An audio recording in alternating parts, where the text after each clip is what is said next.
Tonight I am going to continue teaching following the book Preparing to Die, and I believe I finished at the beginning of the section titled Final Advice, and it starts with verses from the Tibetan Book of the Dead.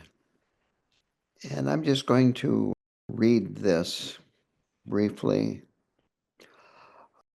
Now, when the bardo of birth is dawning on me, I will abandon laziness for which life has no time, enter the undistracted path of study, reflection, and meditation, making projections and mind the path, and realize the three kayas. Now that I have once attained a human body, there is no time on the path for the mind to wander. Now, when the bardo of dreams is dawning upon me, I will abandon the corpse-like sleep of careless ignorance and let my thoughts enter their natural state without distraction, controlling and transforming dreams into luminosity.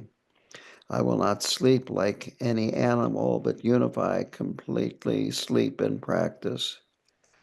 Now, when the bardo of samadhi meditation dawns upon me, I will abandon the crowd of distractions and confusion and rest in the boundless state without grasping or disturbance. Firm in the two practices, visualization and complete generation and completion, in parenthesis, at this time of meditation, one pointedly free from activity, I will not fall into the power of confused emotions.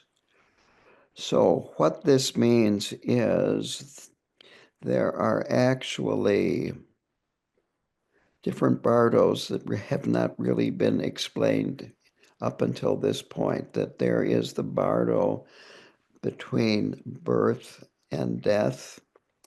There is the bardo of sleep when we're dreaming. And then there is the bardo of meditation. So that's the bardos that are talked about here. And then, of course, there are the three bardos that are related to death, which is the bardo of dying, the bardo of dharmata, and the bardo of becoming. So the advice here in this section of final advice is the actual words of the Buddha, translated into English: do as many good actions as you can, avoid as many bad actions as you can, and tame your mind. So that ends the section on what you can do for yourself before you die. And then there is a short section here about what you can do for others. And among other things, it is be a member of a Sangha, a Buddhist group, and help others stay on the path, and they help you stay on the path. For teachers to offer teachings about impermanence and karma so that it will help others when they die and so forth. And for practitioners, pay attention to others, how they react to you. He talks about sharing a book about the karma or about bardos, or informing friends of yours what you are doing, but in a humble way. The last thing other people want to hear that are not Buddhist is, oh, brother, have you heard the good news about the Buddhism and da-da-da-da-da. My own advice is that if they ask a question, give a short, simple answer. And if they are curious, they will ask another question. And if they've heard enough, they will not ask another question. And if they've heard enough, no matter how much you tell him or her, it won't make any difference because they've heard enough. So it's important to pay attention to how other people are responding to you.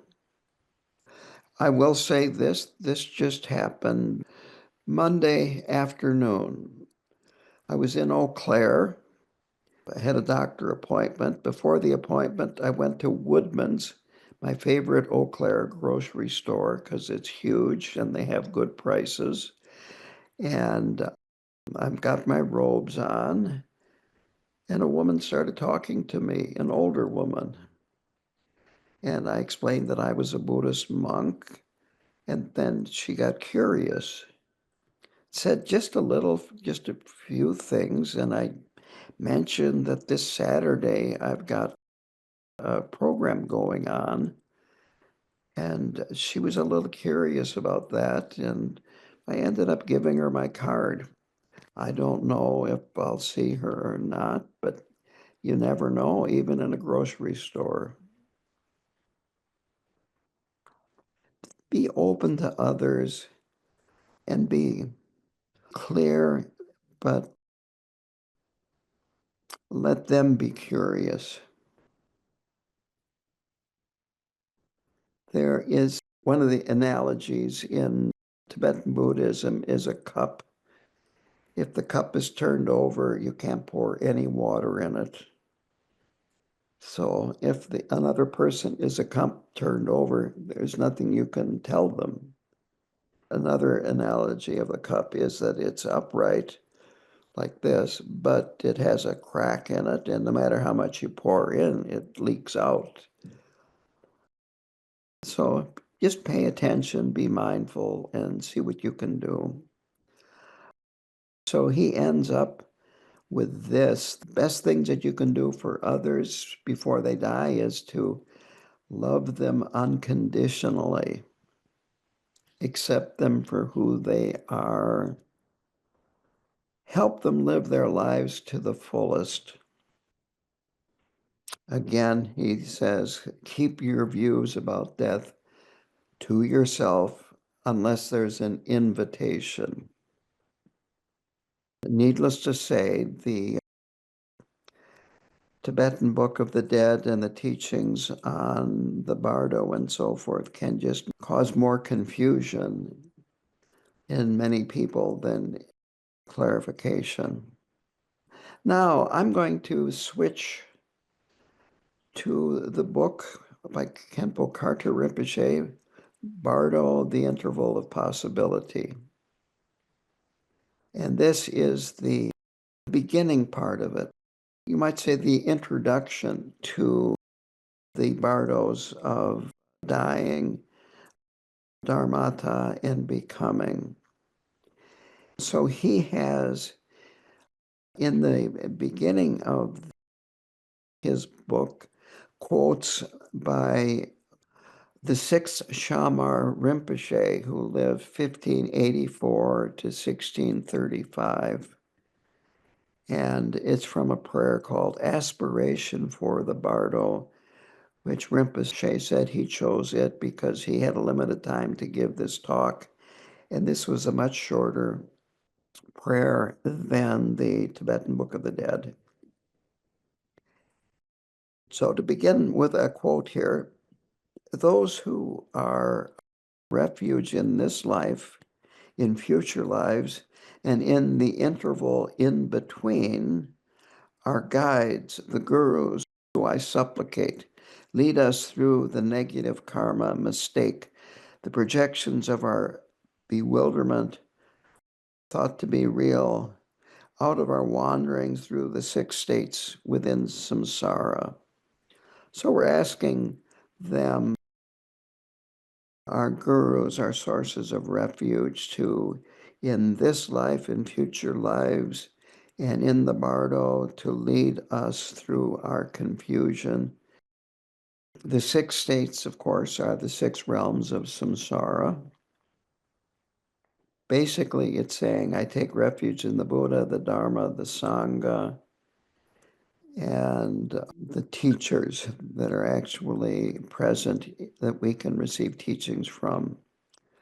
And that we wander through these 6 states and through the bardo of dying, dharmata, and becoming as a result of our karma, and that we take our projections to be real, our projections based on bewilderment to be real.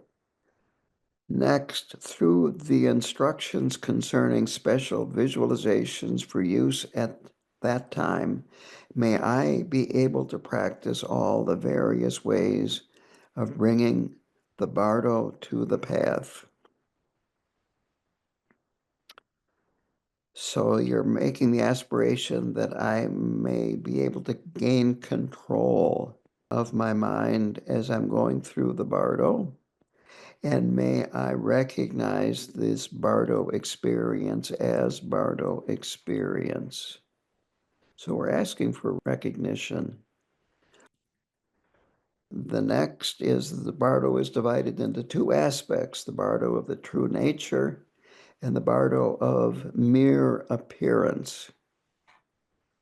True nature means how things are, and appearance means how things appear or how they seem to appear. And that's why mere is sometimes used in front of appearance. To go on, seeing the true nature of the bardo means, quote, if you examine it, you will see there is no beginning or end, and therefore there can be no in-between.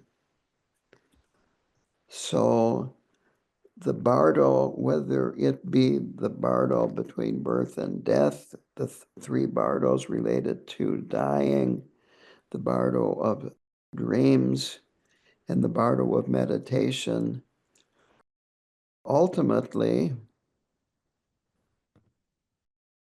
they are mere appearance. Nothing more than that. There is nothing in between. So phenomena has no true arising. No true arising because there is interdependence. Things arise in interdependence on other things.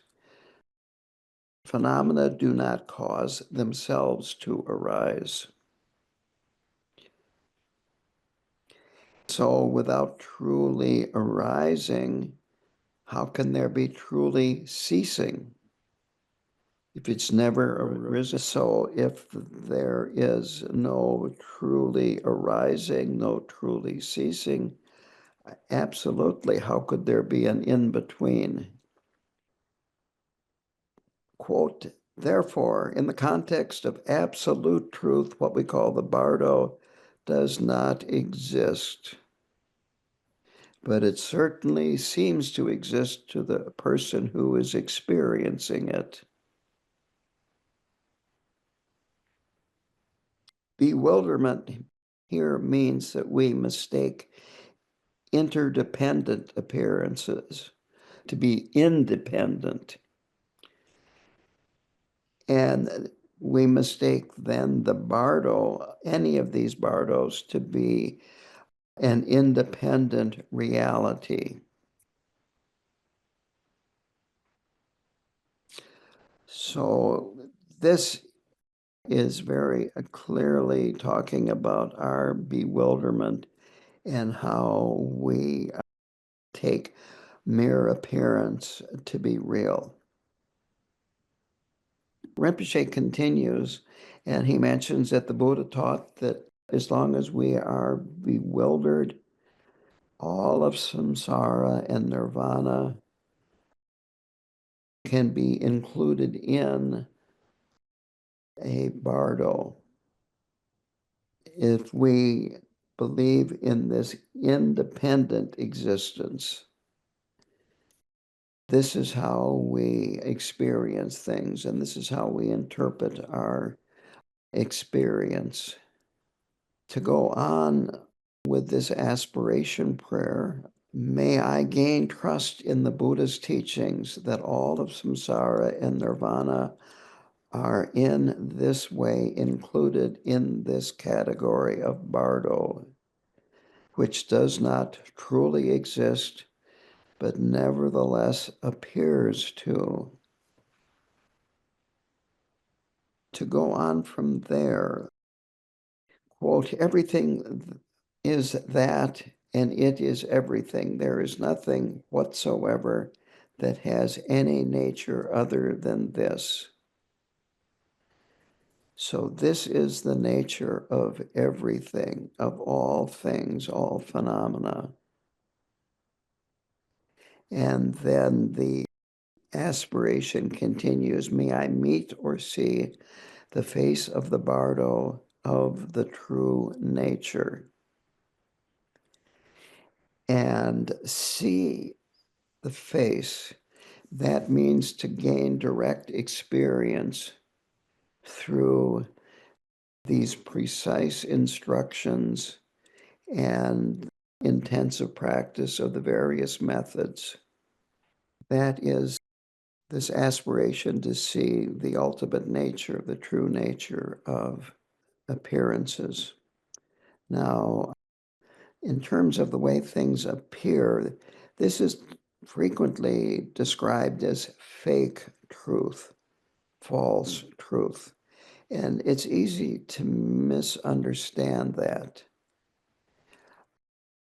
It's called fake truth because it's viewed, when it's viewed from an undiluted cognition point of view, you see that, again, it is not truly real, that it is a result of causes and conditions and interdependence and so forth. But for us deluded beings, it seems like the longer we are involved in samsara, lifetime after lifetime after lifetime, we become more and more attached to our bewildered projections as being real. However, quote, in this possibility, nothing is impossible. The reason for that is in samsara, it's all delusion. Anyway, it's a hallucination, so nothing is impossible. It's interesting that before we started this teaching, one of people present was talking about having a dream where they and a squirrel were spitting at each other angrily. And yeah, that's possible in a dream. So the next part of this aspiration is, may I gain strong certainty about the Bardo of how things appear.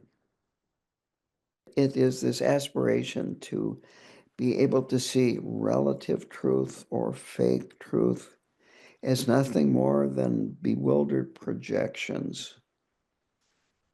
And then they talk about these different states of the Bardo.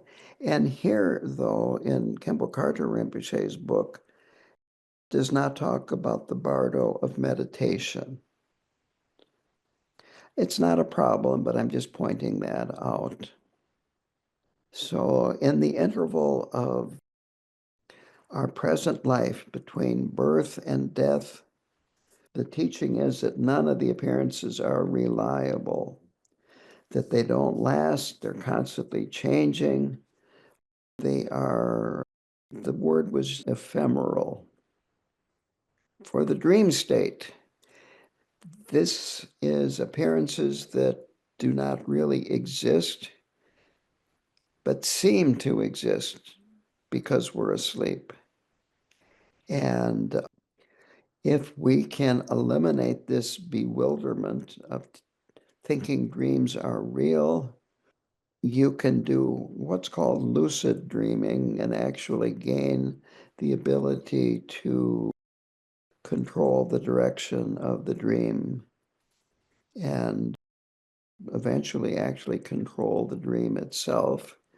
It's a bit like you are Instead of viewing a movie, you are making the movie, you are writing the movie. Being able to do this, of course, is great preparation for entering the three bardos related to dying and death.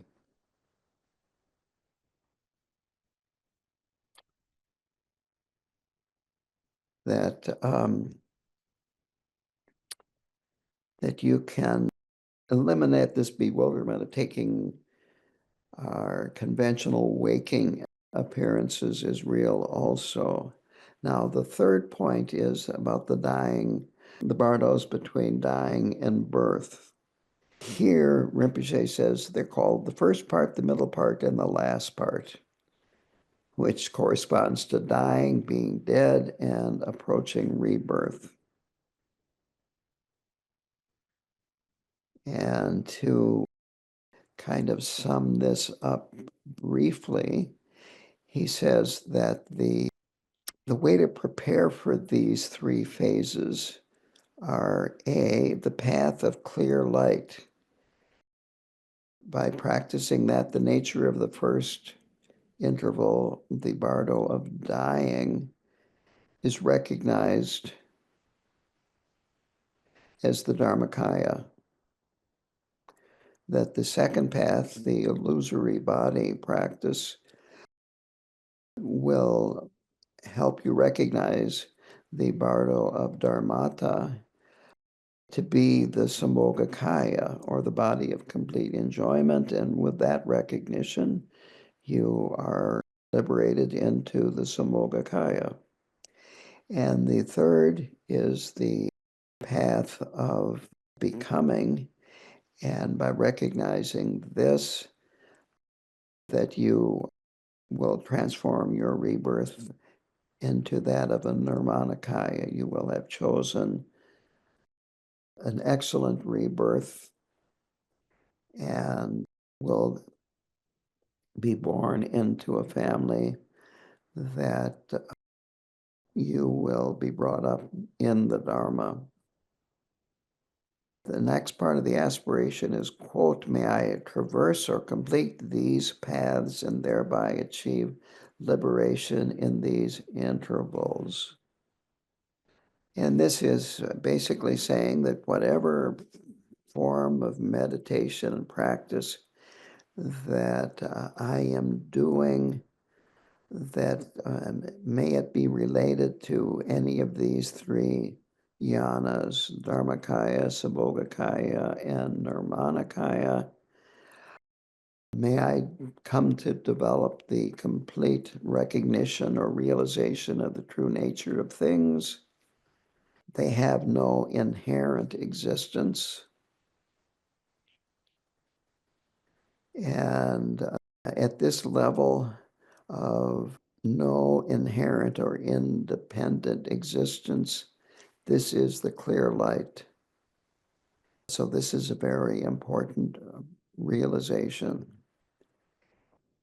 If you can realize that, you'll be liberated in the first interval.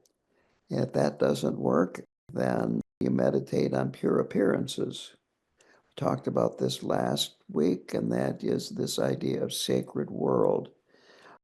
Seeing that everything that arises is the form of the deity, all sound as the deity's mantra, and everything that appears in your mind as the mind of the deity. And if you can have that realization, then you will be liberated in the Sambhogakaya, the Dharma, the Bardo of Dharmata.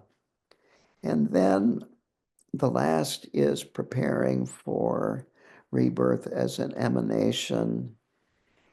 And it says here that it's through the force of love and compassion, that the force of your aspirations for an appropriate rebirth.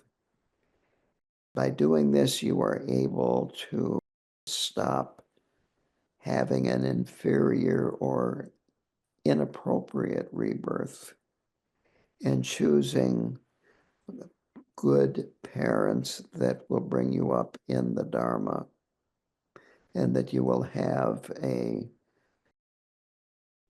I think a good phrase would be an unquenchable thirst for the Dharma, and you will have a very, very fortunate rebirth and benefit many beings.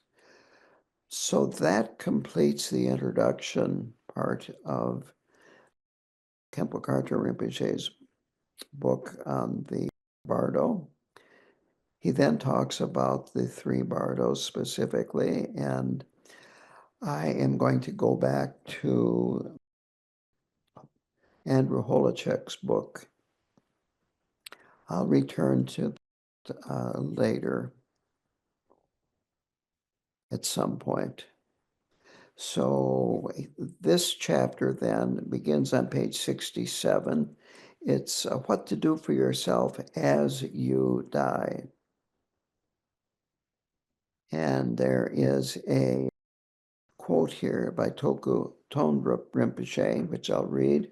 When the last hour is at hand, you will stand at a crossroad.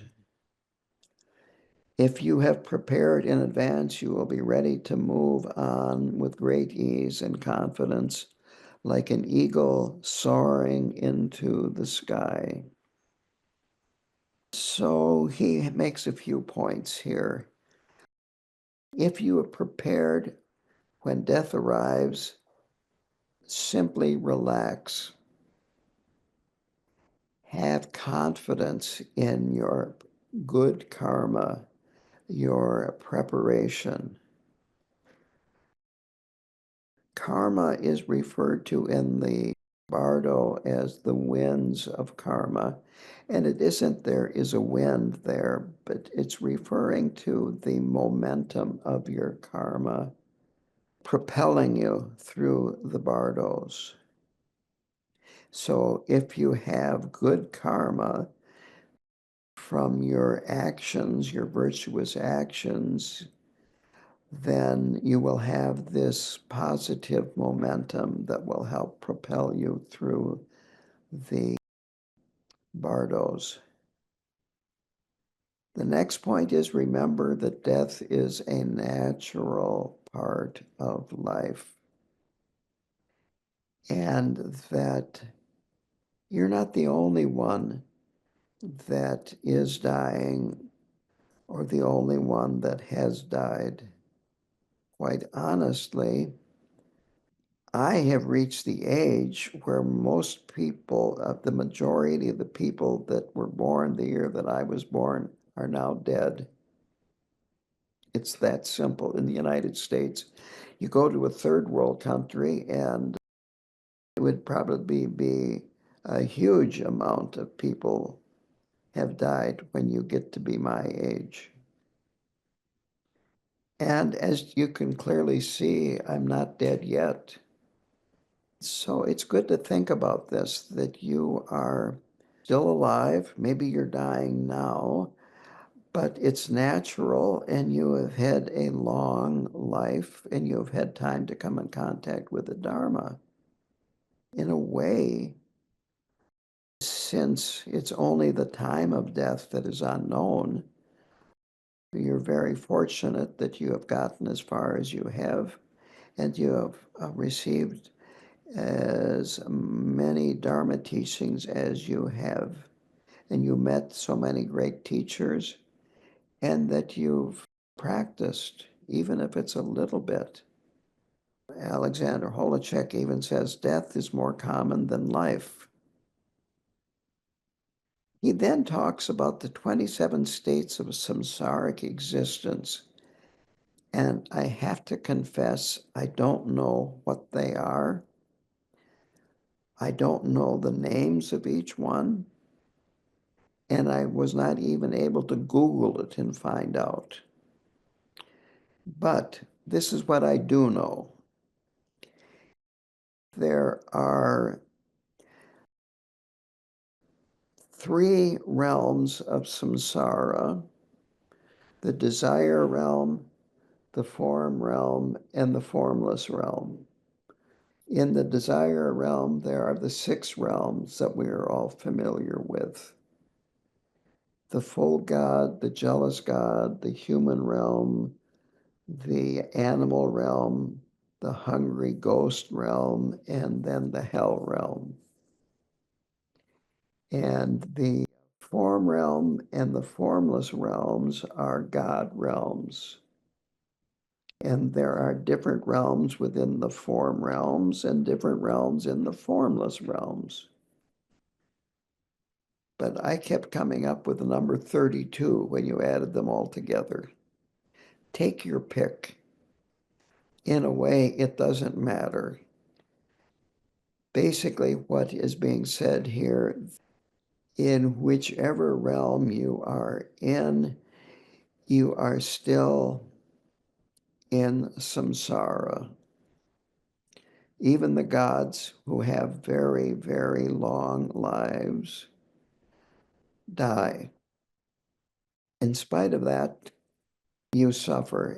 In spite of having a very, very blissful life that lasts for aeons, you still die. And the descriptions that I have read and heard is that the gods, when they die, being gods, they know that they are going to die in advance. You have this feeling when a full god dies of, oh, and it's a very long and prolonged amount of suffering of knowing that you are not going to be reborn in the God realm, and you see what realm you are going to be born in because you haven't accumulated the positive karma in a God realm to be reborn a God. And so you realize that you're losing all this pleasure and you're powerless to stop it. It goes for a long time when you have this realization and you're totally helpless. And it's interesting how, if we look at the human realm, people that are wealthy, famous, powerful, and so forth, when they lose their power, sometimes it can be extremely painful for them, much more painful than a person that has little money to lose everything that they have. That's the thing about samsara. It's all based on comparison. And if you're comparing what you have to where you're going, it can be very, very, very painful. But if it's just like walking and then tripping and falling on the ground, eh, maybe not so painful. You wish it didn't have to happen, but it's not like falling from a great distance. Anyway, there are different ways to look at approaching death that are brought up here. And this is a common way of dividing things in Tibetan Buddhism. You have the highest level, the middling level, and the lowest level.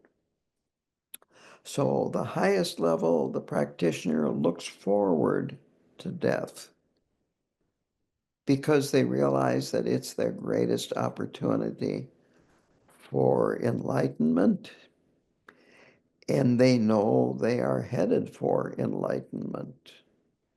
Khenpo Karthar Rinpoche told this story one time. This was when he was back at Trangu Monastery before the Chinese came. Trangu was abbot of the monastery, but Trangu Rinpoche was off somewhere else for whatever reason. And an old elderly woman who was dying came to the monastery and said she wanted Trangu Rinpoche to do a poa for her. And she was told, well, he's gone now. He'll be back in 5 days or something like that. I can't remember the exact time. And her response was, okay, I'll wait. And she's dying. And Rinpoche said she did wait. Trangu Rinpoche came and performed the poa as the woman had wished. And Khenpo Karthar Rinpoche said, well, if she could do that, she didn't need to have Trangu Rinpoche do a poa for her. So that's the highest level. So the middling level is that you don't have any fear because you understand the process. And the lowest level of approaching this is you don't have any regrets. You feel you've lived a good life, you've done the best that you can to prepare, and you're not panicking or fighting or trying to somehow or another weasel out of it. He ends this chapter by saying, death recycles consciousness into infinite new forms. That's a very important point about impermanence. Because of impermanence, we can change, we can improve, we can become better. Even if we aren't enlightened, even if we're not reborn in Dewa Chen, we can still improve in our next life. Sometimes impermanence is looked at as it only means that the good things end. Well, the bad things end too because of impermanence, and we can change, and it's good to look at things from that point of view. So in this chapter, which is called Letting Go is, quote, a mild word for death, and that we hold on tightly to staying alive and to avoiding death.